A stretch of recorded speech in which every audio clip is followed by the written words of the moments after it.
Sa gitna ng pagyanig ng lupa, sa unos at dilubyong dumarating sa ating bayan, tayo ay manalangin. Panginoon, kami ay lumalapit sa iyo. Bigyan mo po ng lakas ang mga nawalan ng tahanan, ng pag-asa ang mga nawalan ng mahal sa buhay, at ng tapang ang mga patuloy na naglilingkod para sa iba. Naway maging matatag kami bilang isang bansa na kahit anong lindol o bagyo ay hindi makapagpabagsak sa aming pananampalataya. But we also pray for our leaders and every Filipino that we may be freed from the greater disaster, the corruption that weakens our nation from within. Cleanse our hearts, O Lord, that the truth and compassion may rise above greed and deception. Let every trial remind us to stand together to rebuild not only our cities but our character as a people. Mula sa Bantay Radio, isang panalangin ng pag-asa, ng pagkakaisa at ng muling pagbangon ng sambayanang Pilipino.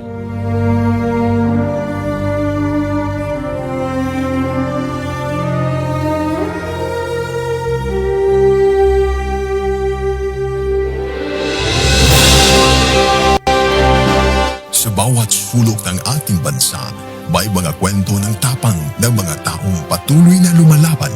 Sa bawat sandali ng kahirapan, may tinig na nananatiling tapat at mga pusong tumutugon sa panawagan ng sambayanan. Ito ang Bantay Radio, nagbabantay sa sambayanang Pilipino. Oras sa Bantay Radio, alas 7:01.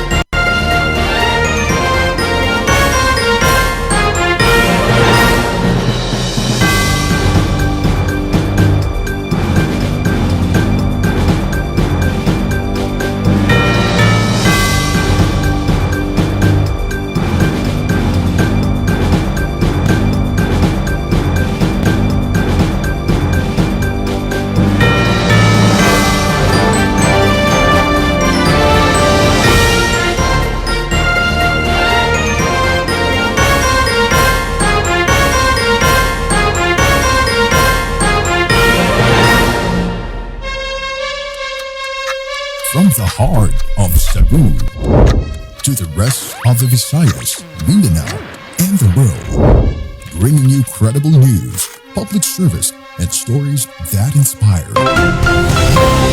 Ito ang Bantay Radio, nagbabantay sa sambayanang Pilipino. Mapapakinggan sa Bantay Radio Cebu with simulcast on 12 radio stations across Visayas and Mindanao at sa buong mundo sa pamamagitan ng Bantay Radio online streaming. Usa ka oras nga balita, serbisyo ug paglaom. Bantay Balita ngayon. Bantay Balita ngayon.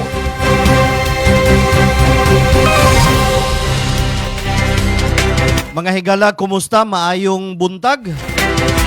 Welcome sa lain na usab nga hugna sa ato ang mga balita. Ini sa ato ang tulumanon Bantay Balita ngayon. Adlaw karon nga Martes, pitsa 16 na sa bulan sa Hunyo. Sa gihapon kita nang hinaot nga ang tanan nagpaminaw nining atong tulumanon. Anaunta sa kahimsog sa panglawas. Kamusta lang gihapon ni mga igsoon? Ubanay ko kaninyo ang tunta sa lasod ang takna sa kabuntagon atong ihatod diha kaninyo ang mga labing uwahing balita dinhi sa ato. Mga balita sa kauluhan, sa gawas sa nasod, sa sports, sa showbiz ug sa labing uwahing kahimtang sa panahon. Mga balitang dalit kanato sa Lactobiotics Worldwide Corporation, ang tigama sa nabantog na kaayong Lacto-Pafi. Dalit usab kanato sa ASI Laboratories Incorporated, ang tigama sa nabantog na kaayong Inzumo. Atong Sibya iniusab nga mabati. Pinaagi sa ato ang partner station, nakahook up nato karong buntaga mga igsoon. Mabati ta pinaagi sa 95.3 One Heart Radio DYAJ. Mabati o makita ta tibuok kalibutan. Pinagi sa internet, naka-live ato ang Sibya. Pinagi sa Bantay Radio Cebu Facebook page.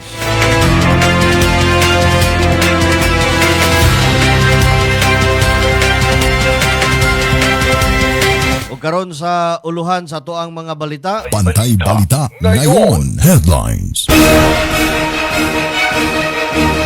Dinhi sa ato. Monterasas paisyuhan og cease and desist order ni Vice Mayor Tomas Osmeña. Cebu Provincial Government migahin og 110 milyones ka pesos alang sa rehabilitation sa Kawasan Falls. Death toll sa 7.8 magnitude nga linog sa Mindanao, misaka na ngadto sa 65. Sa kauluhan, managsuong Senador Camille ug Mark Villar paimbestigahan ni Remulla sa gawas sa nasod. Estados Unidos ug Iran finally nagkasabot na alang sa kalinaw sa Middle East.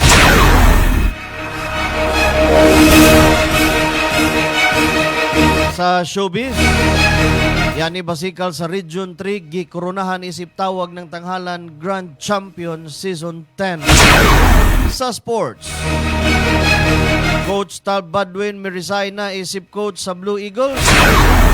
Mao kadto ang mga headlines. Bantay Balita ngayon. Headlines. Detalye sa atong mga balita sa atong pagbalik humananing pipila ka mga mahinungdanon. May nararamdaman ka na ba sa katawan mo? Taon ng maling pagkain, bisyo, abuso sa katawan. Ito ang kailangan mo. Lactopaffy, isang lactobacillus food supplement gawa sa natural at piling-piling sangkap. May vitamins at minerals at maraming buhay na good bacteria. Pampalakas ng resistensya. Mag-Lactopaffy araw-araw. Natural ang galing. Bring health into your home. Lactopaffy Health Alert. Likayi ang cancer.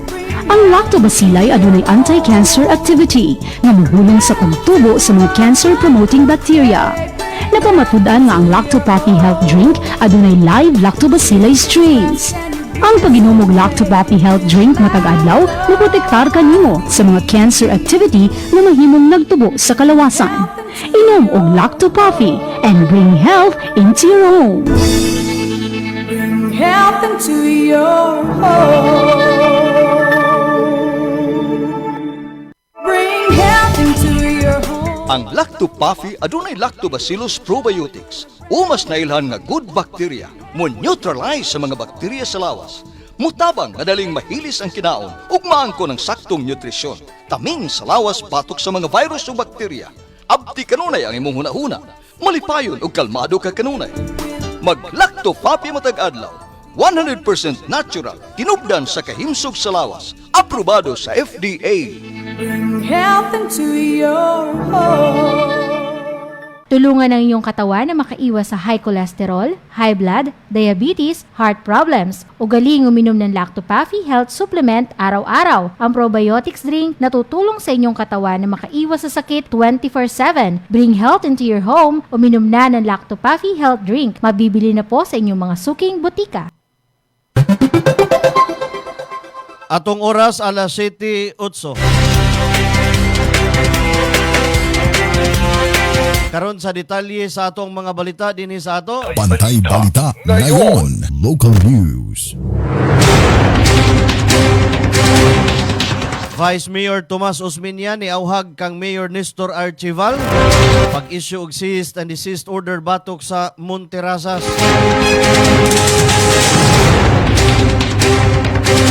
Giauhag ni Cebu City Vice Mayor Tomas Osmeña si Mayor Nestor Archival na mag-issue na kini og cease and desist order batok sa Monterasas. Suma pa sa Mount Property Group, andam silang padak-an hangtod 240% ang kapasidad sa ilang detention pond. Isip kabahin sa mga lakang aron matubag ang kabalakas sa komunidad.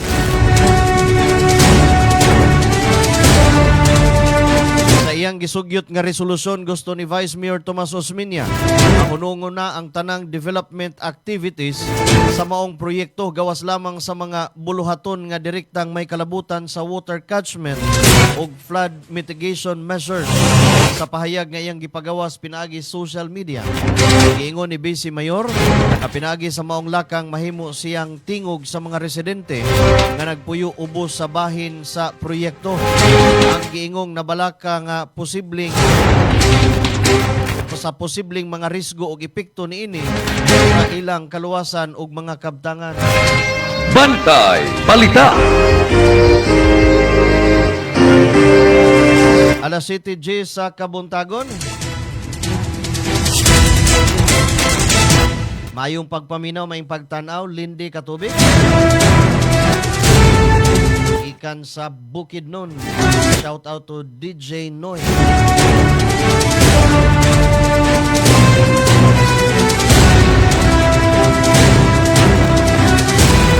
Sa laing balita, Kapitolyo migahin og 10.61 milyones ka pesos alang sa pagpalambo sa Argao District Hospital.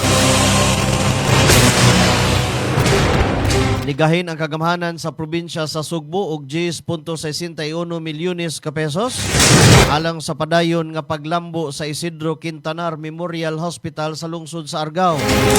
Isip kini kabahin sa programa sa administrasyon ni Governor Pam Baricuatro sa pagpaayo sa serbisyo sa panglawas tibuok probinsya. Lakip sa proyekto ang pag-repaint o pagpintal pag-usab sa kinatibuk ang hospital building, ingon man ang pagtukod og slope protection og perimeter fence aron mas mapaligon ang seguridad ug kaluwasan sa maong pasilidad. Suma sa Kapitolyo, ang maong inisyatiba kabahin sa ilang paningkamot sa paghatag og mas dekalidad ug komportableng pasilidad alang sa mga Sugboanon nga nagkinahanglan sa serbisyos panglawas. Gilauman ang mga pagpaayo sa ospital, pagkatabang sa papalig-on sa healthcare services o paghatag og mas maayong pag-atiman sa mga pasyente sa habagatang bahin sa Sugbo. Bantay Balita. Alas 7:12 sa Kabuntagon, mudawatag report gikan sa gawas pinagi sa to ang kauban.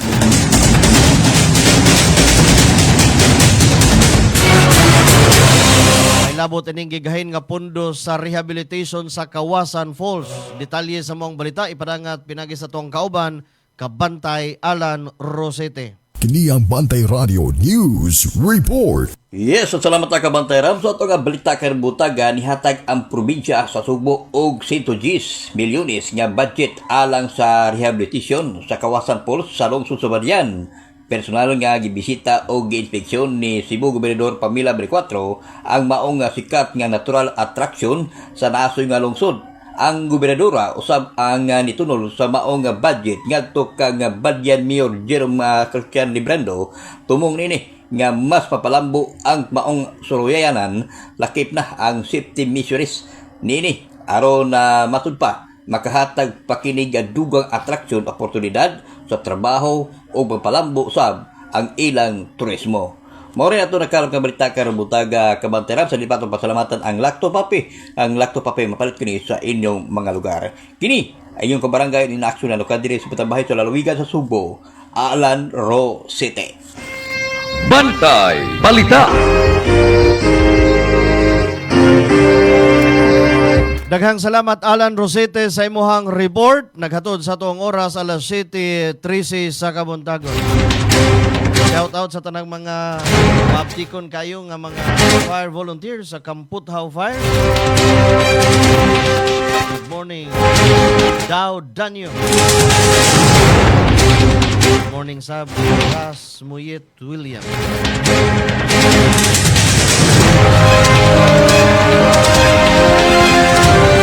Misaka na ngadto sa 65 ang gidaghanon sa mga namatay tungod sa magnitude 7.8 nga linog nga miigo sa Mindanao. Base kini sa pinakabag-ong datos Sumapa sa National Disaster Risk Reduction and Management Council. Ikabat sa 1,447 ka individual ang mga nasamdan samtang 36 pa katao ang padayon pang gipangita sa mga otoridad.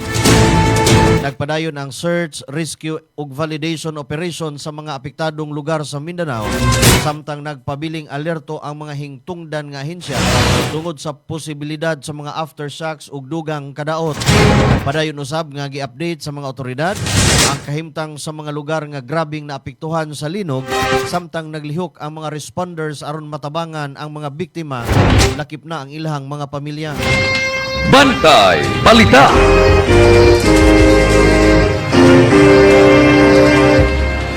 Alas 7:15 sa Kabuntagon, gitayog sa magnitude 6.6 nga linog ang kadagatan duol sa Governor Generoso, Davao del Sur. Ang maong pagtayog na hitabo kagahapon, alas 5:18 sa hapon. Nabatyagan ang intensity 3 sa General Santos City ug sa South Cotabato, samtang intensity 2 sa Digo City, Davao del Sur, Malungon, Sarangani, Coronadal City ug Tupi, South Cotabato. Nabatyagan usab ang intensity 1 sa Magsaysay, Davao del Sur, Santa Maria, Davao Occidental, Nabunturan, Davao de Oro, Kiamba, Malapatan ug Maasim, Sarangani sa Tibuli, South Cotabato.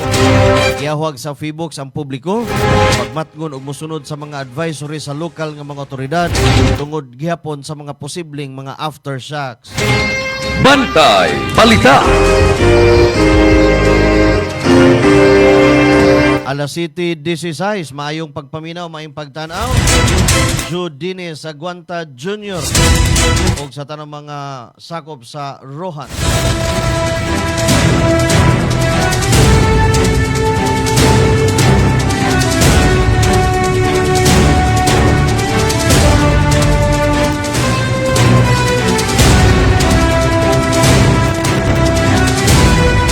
Mga taxi delivery services o TNVS drivers nakadawat og financial assistance gikan sa DSWD-7. Nakadawat og financial assistance gikan sa Department of Social Welfare and Development Field Office 7.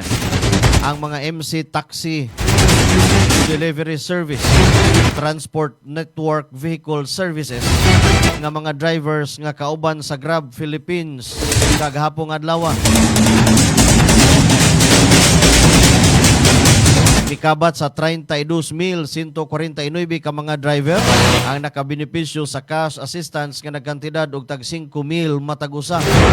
Ang maong ayuda gipatuman subay sa direktiba ni Presidente Ferdinand Bongbong Marcos Jr. aron matabangan ang mga driver nga napiktuhan sa pagsakas presyos petrolyo tungod sa nagpadayong tensyon sa Middle East. Suma sa DSWD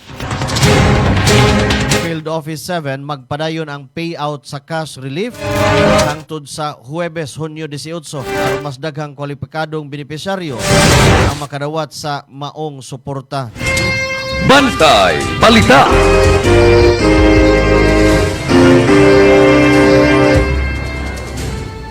Alas 7:18.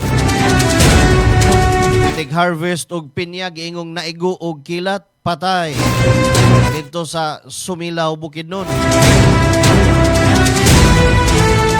Patay ang usa ka lalaki nga nagtrabaho isip tig-ani og pinya human giingong naigo sa kilat samtang nagtrabaho sa usa ka umahan sa Sumilaw, Bukidnon. Suma sa inisyal nga impormasyon, anaa sa pag-ani ang biktima sa dihang kalit nga miulan ug mikusog ang daotang panahon. Nagiubanan sa mga kilat. Ituhan didto naigo sa kilat ang biktima nga mao hinungdan sa ihang kalit nga pagkamatay. Gideklarar nga dead on the spot ang biktima tungod sa grabing epekto sa insidente. Sa pagkakaroon wa pay gipagawa sa mga otoridad ang ngalan sa biktima samtang nagpadayon pa ang investigasyon aron masuta ang tanang detalye nga may kalabutan sa maong hitabo. Bantay Balita.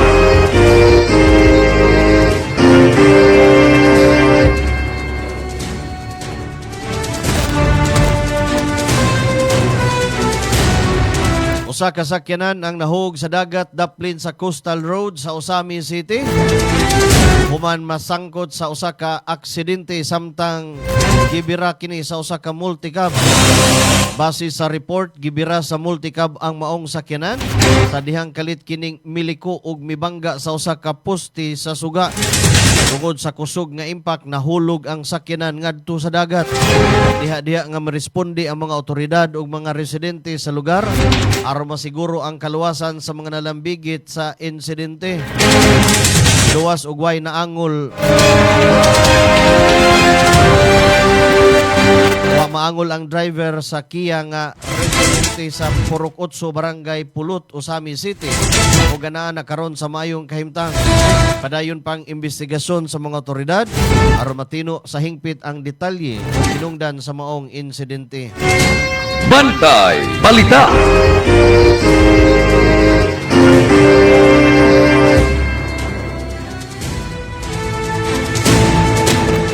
Alas 7:20 sa Kabuntagon, water cannon salute alang kang bubet.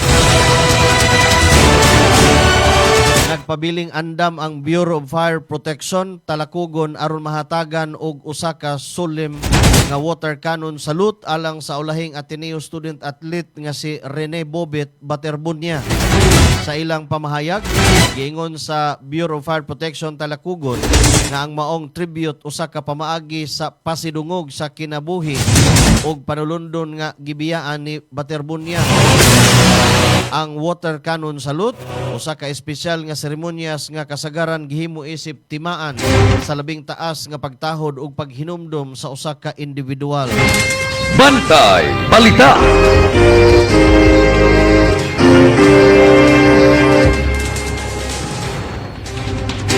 Jensan Airport, miabli na pag-usab human sa 7.8 magnitude nga linog sa Sarangani. Mipadayon na pag-usab ang operasyon sa General Santos City Airport.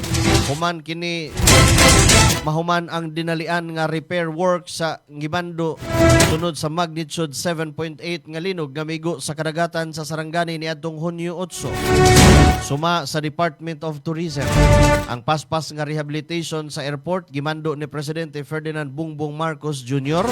aron dali nga mapasalig uli ang operasyon sa tugpahanan ug malikayan ang dugang kasamok sa pagbiyahe sa mga lugar nga napiktuhan sa linog. Gilauman nga ang pag-abli pag-usab sa airport makatabang sa normalisasyon sa transportation, paghatod sa mga relief goods ug pagpadali sa pagbiyahe sa mga residente ug sa mga responder sa rehiyon. Bantay Balita. Alas 7:22 sa Kabuntagon, kadto ang naglangkob sa ato ang mga lokal nga mga balita. Sa atong pagbalik, nagsuong Senador Camilo Mark Villar paimbestigahan ni Remulla kana uban pang mga balitang nasyonal human niining pipila ka mga mahinungdanon.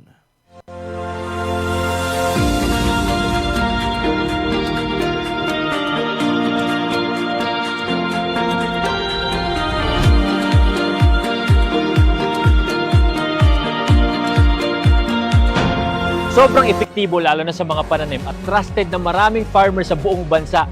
Una na dyan ay ang Lactoplant na isang organic foliar fertilizer na pumoprotekta laban sa acidity ng lupa at nagbibigay ng magandang nutrisyon na nagre-resulta ng malaking 40% increase ng pagdami ng bunga. Sunod ay ang Icon na isang organic insect control na nagtataboy ng mga insektong sumisira sa mga pananim dahilan ng pagkalugi ng maraming magsasaka. At ang panghuli ay Antika na nagtatanggal naman ng pagkalanta at pagkasunog ng dahon na sanhi ng bakterya at fungus. Lahat ng to ay non-toxic, 100% organic at higit sa lahat, safe sa kalusugan ng mga farmers. At ito pa ang good news, proud locally made nga din pala to dito mismo sa Pilipinas. Available ang Icon, Antika at Lactoplant sa iba't ibang lugar sa Luz Vimin. At available nga pala ito sa online para mas convenient sa'yo. Nasa comment yung link kung saan ka makakakuha. Andito na lahat at para talaga to sa mga magsasaka sa buong Pilipinas! Bring health into your home. Kung magdaghan ng bad bacteria sa kalawasan, musangput kinig mga balatian. Mahimong masumpo kining tanan, kaya niya na ang kasulbaran. Lactopafi, tinubdan sa good bacteria o mas nailhan nga probiotics nga mo'y mupugong ug musumpo sa pagkuyanap sa daotang kagaw. Lactobacillus Food Supplement, Lacto Puffy, 100% natural. Way gipiling edad, tanan mahimong moinom sa Lacto Puffy, aprobado sa Food and Drug Administration. Bring health into your home. Kung ikaw ay may hika, hyperacidity, ulcer, diarrhea, constipation, arthritis at hemorrhoids, ugaliin na ang pag-inom ng Lacto Puffy Health Supplement araw-araw. Ang probiotics drink na tutulong sa iyong katawan na makaiwas sa sakit 24/7. Bring health into your home. Uminom na ng Lacto Puffy Health Supplement. Mabibili na po sa inyong mga suking botika. Tulungan ng inyong katawan na makaiwas sa singaw, tonsillitis, ubo, hyperacidity, dysmenorrhea, tagihawat, sakit ng ngipin, sore throat, lagnat, allergies, skin diseases, at sinusitis. Ugaling uminom ng Lacto Puffy Health Supplement araw-araw. Ang probiotic drinks na tutulong sa inyong katawan na makaiwas sa sakit 24/7. Bring health into your home. Uminom na ng Lacto Puffy Health Drink. Mabibili na ito sa inyong mga suking botika. Bring health into your home. Ako si Najib Razol ay sintay 1 anyos na akong edad. Dinhi ko sa Algeria sa Cebu. So what I do is inom ko Lacto Puffy. Inom nimo, ma-feel nimo nga katong stomach disorder nimo, kanang sakit bitaw nga magdagandagan dinhi sa imong sulok-sulok. Huwag tanas. Ma-revive ka. Katong imong magsigad panungab, mawagtang na siya. Bring health into your home.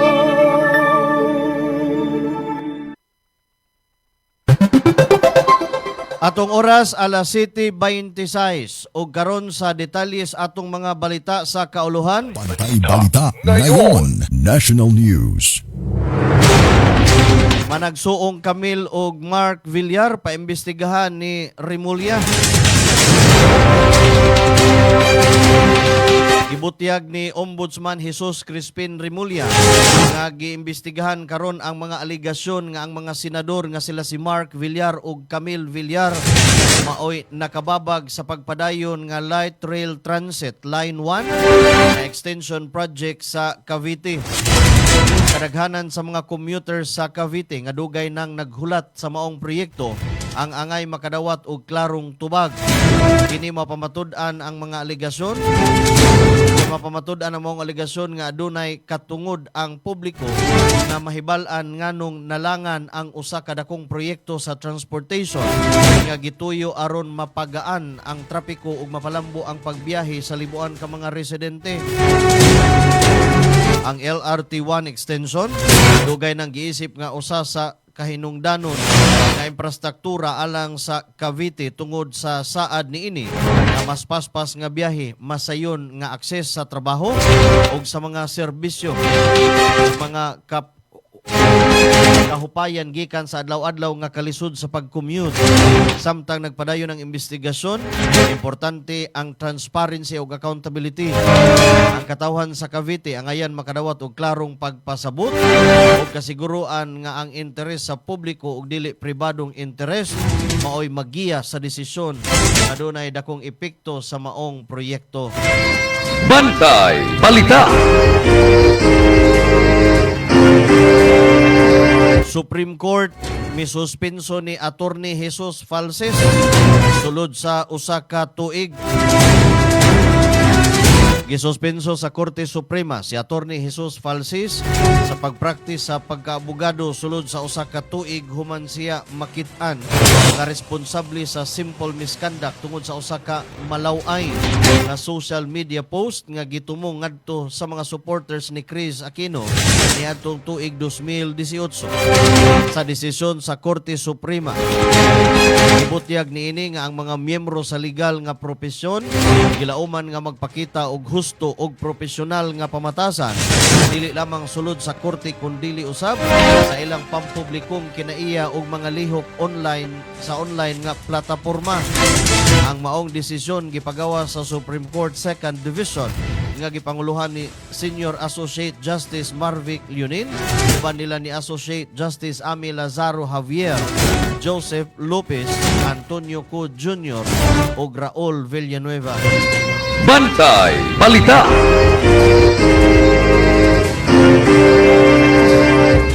Gilauman nga motambong sa pagdungog ang coaching staff sa Ateneo de Manila University. Nagipanguluhan ni Coach Tab Badwin uban sa pipila ka mga player. Human sila mapadalhan og supoy na kalabot sa investigasyon. Pagkalumos sa mga atleta nga sila si Rene Baterbunya ug Divine Adili atol sa team building activity didto sa Aurora. Tumong sa maong pagdungog, ang pagkuha sa ilang mga pahayag ug paghatag og mas klarong hulagway sa mga panghitabo sa wa pa panahon ug human sa maong insidente. Samtang nagpadayon ng investigasyon, gipatin-aw ni DILG Secretary John Vic Rimulya na wala pa'y plano sa pagkakaroon nga mapamatuman o pag-aresto o pasaka og kaso.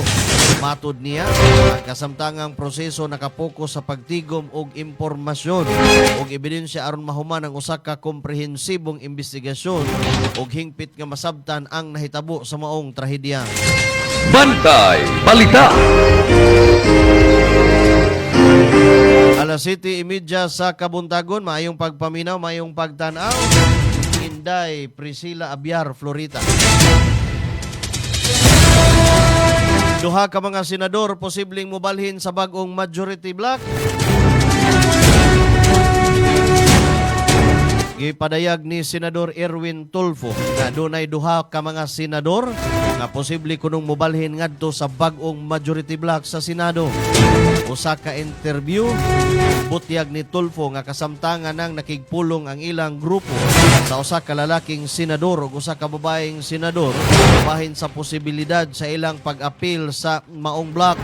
Matud niya, usa sa mga senador gusto lamang nga makapokus sa trabaho ug pagserbisyo apan nabalaka kini sa posibleng pag-atake gikan sa mga bashers ug troll sa social media.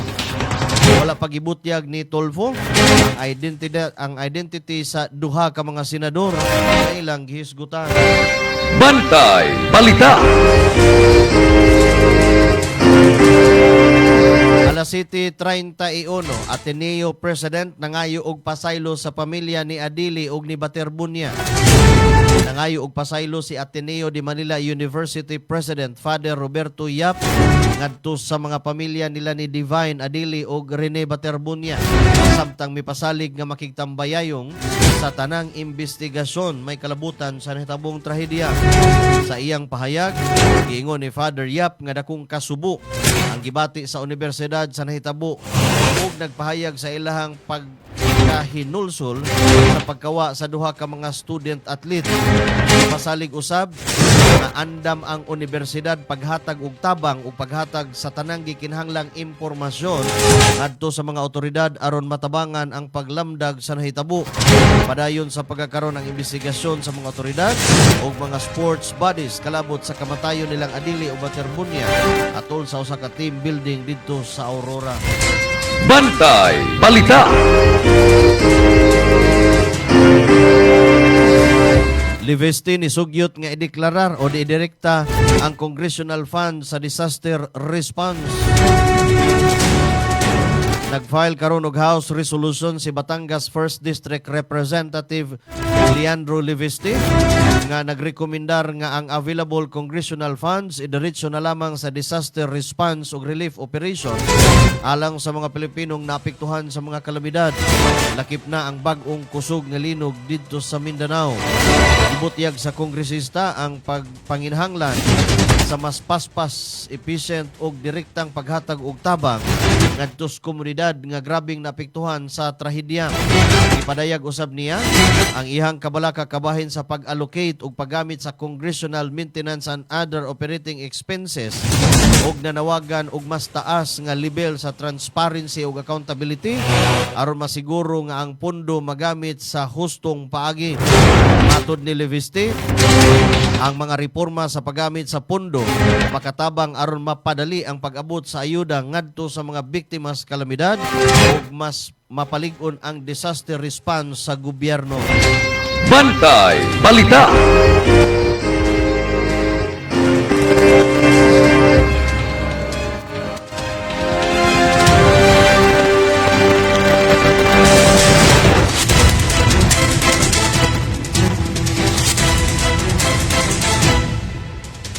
Alas 7:34 sa Kabuntagon. Mayong pagtanaw, mayong pagpaminaw. Dr. Max Kimilat.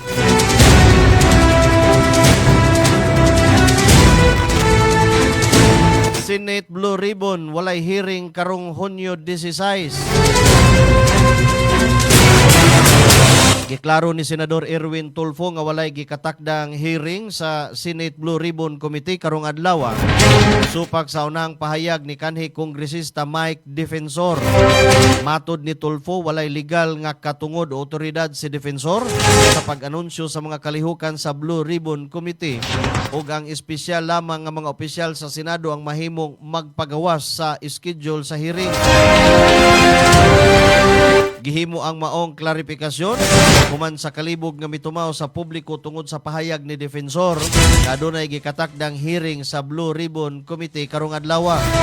Giyawhag usab ni Tulfo ang publiko nga mosalig lamang sa opisyal nga mga pamahayag ug anunsyo gikan sa Senado aron malikayan ang sayop nga mga impormasyon. Bantay Balita. Senador Mig Zubiri. Why drama? Why delay? Why rason para di kuno mo trabaho? Gibutyag ni Senador Miguel Juan Zubiri nga andam ang majority block sa Senado nga motambong sa mga special sessions nga ipatawag ni Presidente Ferdinand Bongbong Marcos Jr. ugmang adlaw. Matod sa Senador, ang maong sesyon mag-focus sa mga dinaliang isyu nga nagkinahanglan og aksyon sa gobyerno. Lakip ang healthcare, pondo alang sa edukasyon ug ayuda para sa mga Pilipinong napiktuhan sa nakalain-lain nga mga krisis.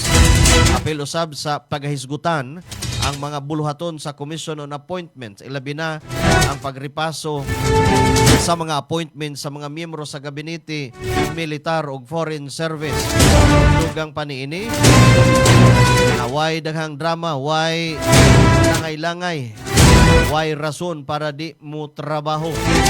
Butyag ni Zubiri nga ang prioridad sa Senado mao ang pagserbisyo sa katawhan ug pag-atubang sa mga isyong nakaapekto sa nasud. Bantay Balita. Department of Energy gilauman ang laing pag-ubos sa presyos lana karong adlaw.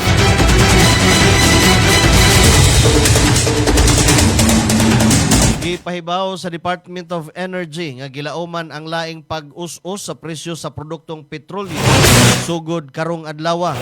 Suma pa sa Department of Energy, itugutan ang mga kompanya sa lana pagpatuman sa mga musunod nga mga price adjustment. Ang presyo sa diesel mukunhod gikan sa 3.71 hangtod sa 5.71 pesos kada litro. Samtang ang gasolina posibleng muubos og 0.32 centavos kada litro musaka hangtod 1.68 kada litro. Ang kerosene mukunhod og 50 centavos hangtod 2.50 kada litro. Matod sa Department of Energy, usa sa mga hinungdan sa gilaomang rollback mao ang pagkunhod sa presyos lana sa merkado sa kalibutan. Nius-us ang world oil price sa milabayng mga semana tungod sa paglaom nga mahunong na ang tensyon sa Middle East ug maablihan pag-usab ang Strait of Hormuz. Usa sa labing importante nga agianan sa mga barkong nagkarga og lana sa tibuok kalibutan. Padayon nga gisubay sa Department of Energy ang kahimtang sa international nga merkado aron matino ang epekto niini sa lokal nga presyo sa petrolyo. Bantay Balita.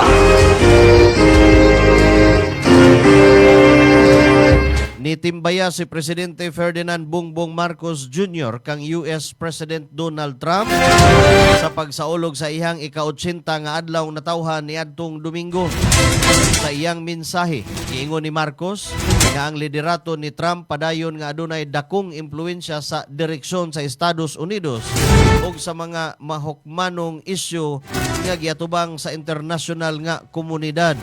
Gipahayag usab sa presidente ang iyang paglaom na magpadayon og mas mulig-on pa ang paghinagalaais og kooperasyon tali sa Pilipinas ug Estados Unidos sa mga moabot pang mga tuig. Bantay Balita. Alas 7:39 sa kabuntagon. Magpatawag si Presidente Ferdinand Bongbong Marcos Jr. og special session sa Kongreso nga ipahigayon ugmang adlaw Hunyo 17.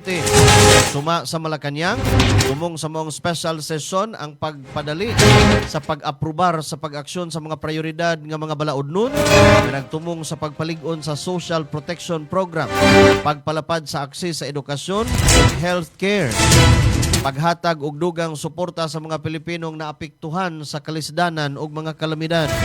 Gilauman nga hisgutan usab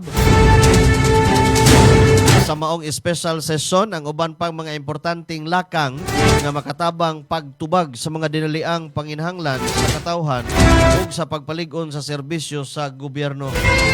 Bantay Balita. Alas 7:40. Presidente Ferdinand Marcos Jr. ug Vladimir Putin makigpulong sa ASEAN-Russia Summit. Nakatakda nga mopahigayon og bilateral meeting sila si Presidente Ferdinand Bongbong Marcos Jr. ug si Russian President Vladimir Putin sa sideline sa ASEAN-Russia Commemorative Summit. Gianunsyo kini sa ASEAN 2026 Philippine spokesperson o Department of Foreign Affairs Assistant Secretary Javier Imperial atol sa Palace briefing kagahapong adlaw. Suma sa DFA, kabahin ang maong panagtagbo sa padayon nga diplomatikong pakig-engkwentro sa Pilipinas sa mga lider sa rehiyon ug sa internasyonal nga komunidad. Gilauman nga hisgutan sa duha ka lider ang mga isyu nga may kalabutan sa bilateral relations, ekonomiya, kooperasyon ug uban pang mga pagbutang. Uban pang mga butang nga may interes sa duha ka nasud. Bantay Balita. Kaso nilang Baterbunya og Adili, posibleng hazing, homicide. Duha ka posibleng anggulo ang gitanaw sa mga otoridad sa nagpadayong investigasyon sa pagkamatay sa Ateneo student athletes nga sila si Rene Clerk Baterbunya og Divine Adili. Suma pa sa Philippine National Police pinaagi sa Criminal Investigation and Detection Group nga si Chief Police Major General Roberto Morico II. Matod ni Morico, lakip sa mga posibilidad nga gisusi karon sa mga investigador mao ang homicide ug posibleng paglapas sa anti-hazing law of 2018. Ipatinaw usab niya nga ang anti-hazing law dili lamang magamit sa mga fraternity sa mga eskwelahan kundi naglangkob usab sa ubang organisasyon o grupo nga maghimong mupatuman og mga aktibidad nga makadaot o makapeligro sa mga miyembro. Padayon sa pagkakaroon ang pagpangulikta og ebidensya og mga testimonya aron matino ang tinuod nga kahimtang nga mitultol sa maong trahedya. Bantay Balita. 20 ka mga armas de fuego nga nakarehistro kang Senador Bato de la Rosa i-surrender na sa PNP. Mikabat ngadto sa 20 ka mga firearms nga nakarehistro ubos sa pangalan ni Senador Ronald Bato de la Rosa ang gitunol sa Philippine National Police sa mga miyembro sa iyahang kampo. Suma sa PNP ang maong mga armas nakarehistro sa address nga nalista ubos sa ngan sa senador sa Barangay Maa, Davao City. Sa pagkakaron, wa pa nagpagawas og dugang detalye ang PNP mahitungod sa turnover sa mga armas ug ilang kasamtangan nga status. Padayon nga gipaabot ang dugang impormasyon gikan sa mga otoridad kalabot sa maong kalangkuan. Mao kato ang naglangkob sa ato ang mga balitang nasyonal sa ato ang pagbalik. United States ug Iran finally nagkasabot na sa kalinaw sa Middle East. At tangi ang detalye, guban pang mga balita sa gawa sa nasod sa atong pagbalik human aning pipila ka mga mahinungdanon. Maayong adlaw, magandang araw po sa inyong lahat. Ito po si Doc Bani Bernardo, isang naturopathic and lifestyle medicine practitioner. Alam ba ninyo na ang ating pong immune system ay 70% na naandito sa ating gut health. Kaya napaka-importante yung ating digestive tract na maayos at maganda para po maganda rin ang ating immune system. Subalit, ang ating problema ay napaapektuhan po ang mga microflora or yung ating microbiome dahilan na rin po sa exposure natin sa napakaraming environmental factor, mga stressors sa ating mga kinakain ng mga process at saka po exposure natin sa pang-araw-araw natin ng mga sedentary lifestyle. Paano ba ang pwede natin gawin na ito po ay maibalik, masaayos at gumanda ang ating pong immune system, lalo na po yung ating pong gut health. At pwede po natin gawin, syempre number 1, kailangan po nating ayusin ang ating lifestyle. Kailangan tayo po ay maayos ang pagtulog. Meron po tayong ginagawang pagpapaaraw, kasabay ng pag-eehersisyo, pagpaaraw sa araw-araw na 30 to 1 hour, kasabay ng mga exercise, kasabay ng paggalaw-galaw natin. Maging po ating mga paghinga ay kailangan siya. And then of course, napakaganda rin para sa mental and emotional health ay napaka-importante na maganda yung ating pananaw sa buhay kasi ang sinasabi po, yung ating pong digestive tract is the second brain at yung ating brain ay second stomach. Kaya napaka-importante. At kasabay, napakaganda kasi meron po tayong available para po mabalanse, gumanda po ang ating digestion, yung ating metabolism, wala po tayong problema ng mga bloatedness, hindi po tayo hirap kapag dumi, pwede po nating ibalik ang ating pong gut health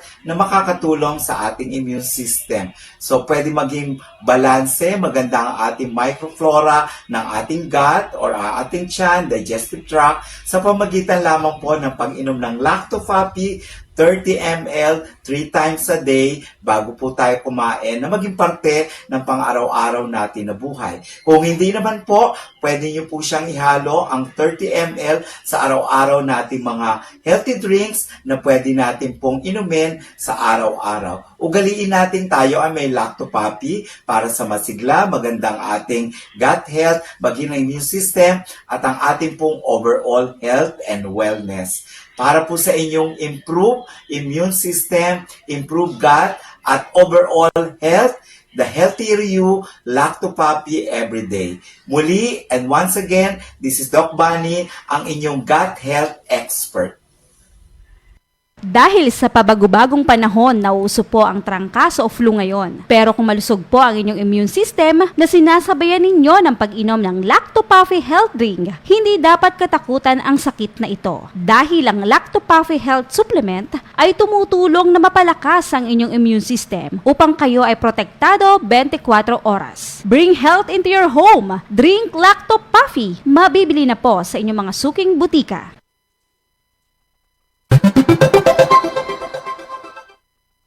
Atong oras alas 7:48 o karon sa detalles atong mga balita sa gawa sa nasod. Bantay Balita Ngayon, World News.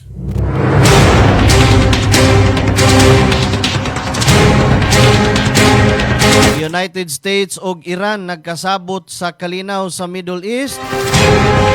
Pintag tinuod og madayon na gyud ni.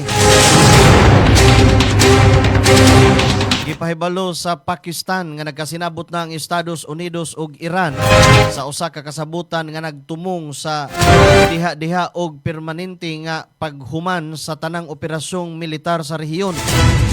Suma pa sa mga opisyal, pirmahan ang Memorandum of Understanding sa Switzerland karong simanahuna. Sa laing bahin, gideklarar ni US President Donald Trump na kumpleto na ang kasabutan uban sa Iran o gitugutan na ang pag-abli pag-usab sa Strait of Hormuz nga walay tool o bayronon alang sa mga barko nga moagi niini. Ang kasabutan gilauman nga magwagtang sa US naval blockade batok sa Iran ug magpasig uli sa normal nga pagbiyahe sa mga barko sa Strait of Hormuz. Usa sa labing importante nga ruta sa supply sa lanas kalibutan. Bisan pa niini, adunay mga isyu nga wala pa masulbad lakip ang programa sa nuklear sa Iran. Kapaghisgutan pa sulod sa usa ka 60 ka adlaw nga negosasyon human sa ceasefire. Bantay Balita. Mayong pagpaminaw, mayong pagtanaw, Natividad Repolyo. All the way from Barangay Kamputaw. Kadtong mga hiligon sa rope jump. Di 21 anyos nga babae namatay. Tumikan sa aksidente. Tos Brazil. Unom katao gipangdakop. Sa Sao Paulo, Brazil, usa ka 21 anyos nga babae ang namatay human mahug gikan sa gibinabanang 40 metros nga taytayan sa usa ka rope jump activity sa Limeria, Brazil tungod kay wa di ay siya mahigot sa safety rope sa wa pa siya itulod sa mga operator. Ang biktima gila nga si Maria Eduarda Rodriguez de Frieta. Suma sa investigasyon sa kapulisan, nakita sa video nga ang safety rope nagpabiling nahigda sa yuta samtang gitabangan o gitulod siya gikan sa taytayan sa gitawag nga Skeleton Bridge. Unom ka tao nga nalambigit sa operasyon sa rope jump, lakip ang instructor o operator gikan sa mga grupong nagduma sa maong kalihukan gipangdakop sa mga otoridad. Duha kanila misuway og dagan ngadto sa kalasangan. Apan nadakpan usab pinaagi sa tabang sa police helicopter. Gisusi karon sa pulisya civil ang posibleng grabing kapakyasan sa safety procedure og negligence. Ang pipila ka mga suspect giakusahan na og homicide tungod sa ilang giingong kapakyas sa pagsiguro nga nakakabit ang safety equipment sa biktima sa wa pa kini gipalukso. Suma sa mga otoridad, ang operasyon nga nagdumala sa rope jump giingong way hustong otorisasyon sa pagpadagan sa maong high risk activity. Ang insidente nakapapukaw dakong kasuko o kabalaka bahin sa kaluwasan sa adventure sport sa nasud. Bantay Balita.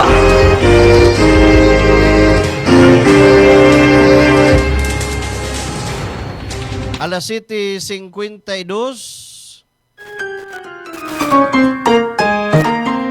Arita sa atong palahi nga balita. Subay sa selebrasyon sa Typhoon ug Flood Awareness Week gikan Hunyo 14 hangtod Hunyo 20, gilunsad karon sa DOST Pag-asa ang Panahon mobile application. Ang Panahon usa ka bag-ong digital platform nga gituyo aron mas mapadali ang pag-access sa weather forecast, rainfall advisories, flood warnings ug uban pang hydrometeorological information na makatabang sa publiko pagpangandam batok sa kalamidad. Suma sa Pag-asa, ang maong aplikasyon kabahin sa ilang paningkamot nga mapalambo ang paghatag og tukmang impormasyon ug sa iyong pahimangno ngadto sa mga Pilipino pinagi sa modern technology.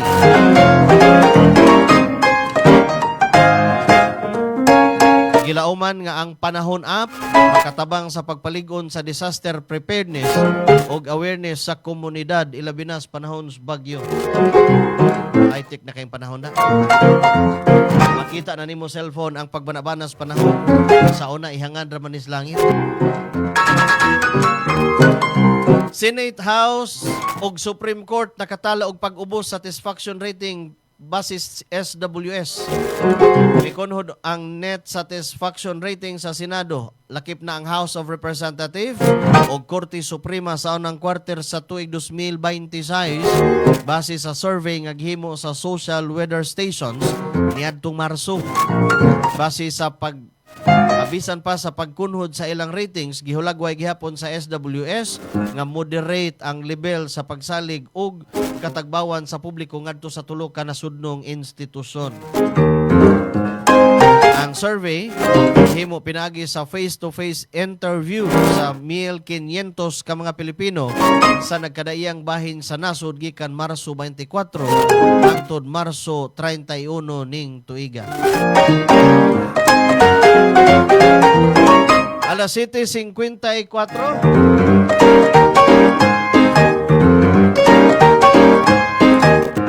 O alang sa to ang mga balita sa showbiz. Atong dawato ng showbiz news, pinagi sa to ang kauban kabantay Grace Baquero. Mipadangat o hinabang, niduol si Gerald Anderson sa iyang yutang natawhan sa General Santos City. Naghatod siya o hinabang sa mga naapektuhan sa linog. Naanda na sa aktor ang pagtabang sa mga tao nga naapektuhan sa kalamidad. Sa laing bahin, gikatakdang ilusa device kanda ang iyang bag-ong single nga Talak karong adlaw. Maatol kini alang sa pagbalik sa segment sa It's Showtime nga Miss Q&A.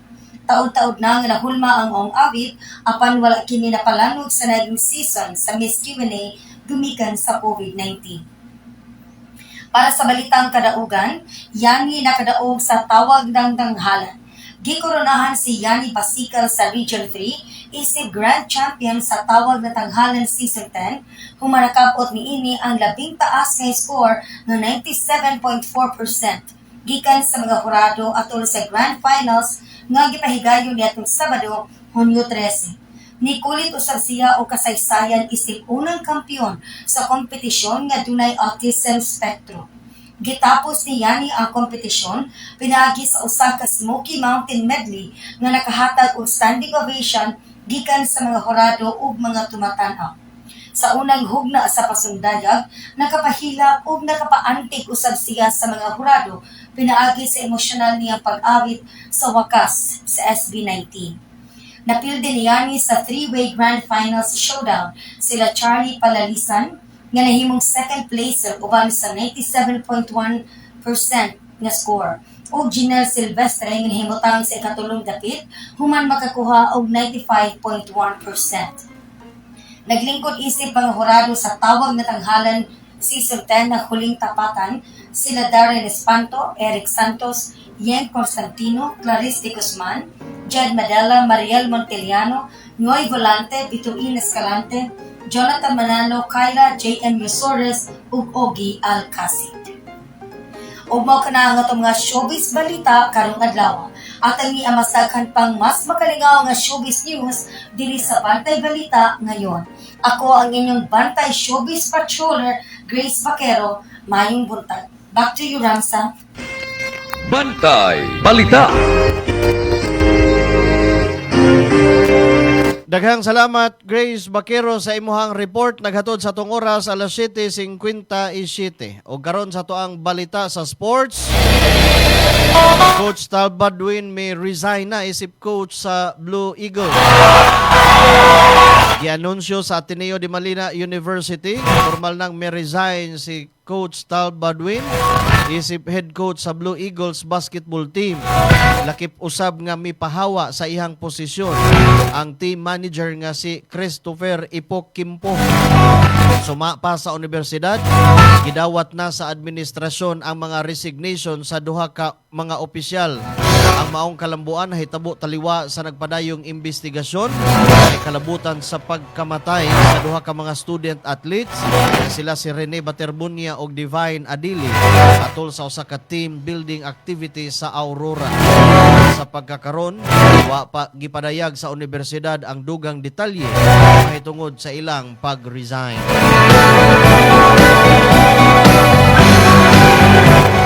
Ang maong balita sa sports, may hingpit nga nagtapos linyada sa atong mga balita. Dinhi sa atong tulumanon Bantay Balita ngayon, ining adlawng Martes, pit sa 16 buwan sa Hunyo. Atong mga balita, dalit kanato sa Lactobiotics Worldwide Corporation. Ang tigama sa nabantog na kaayong Lacto-Paf. Dalit usab kanato sa Asil Laboratories Incorporated. Ang tigama sa produktong Inzumo. Ang atong mga balita hinikay gikan sa ato ang Bantay Radio Newsroom.